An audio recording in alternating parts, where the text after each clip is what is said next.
Hello everyone.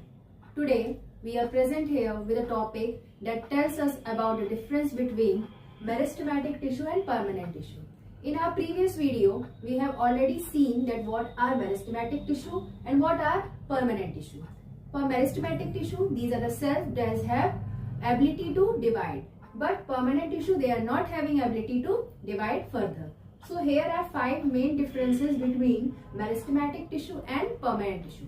When we start with meristematic tissue, so first is cells have ability to divide further. This means the cells that are composed of tissue, that is meristematic tissue, can divide further. Second, when we see in the case of permanent tissue, the cells do not divide further. Cells, they are fixed, they will not divide further. Next, coming to living cell, meristematic tissue is having living cells. That's why these cells divide. Here, the cells may be living or may not be living. They can be dead cells also. For the third, it helps in the growth of a plant. Meristematic tissue, it provides growth to the plant. We have seen that they are of 3 types: apical meristeme, intercalary and lateral. And all the three are responsible for the growth and development of the plant.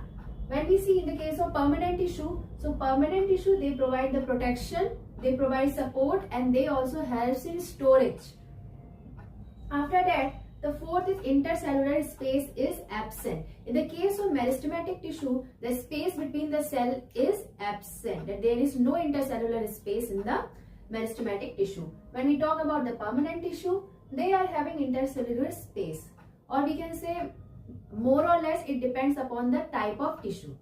After that, we are having that less developed cell organelles. These, the meristematic tissue, they are not having cell organelles. Well developed cell organelles are not present.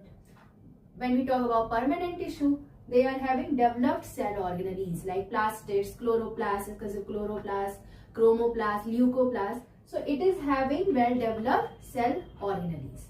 So I think you have seen this topic, that is telling about the difference between the meristematic tissue and permanent tissue. I think you have understood the topic. Thank you.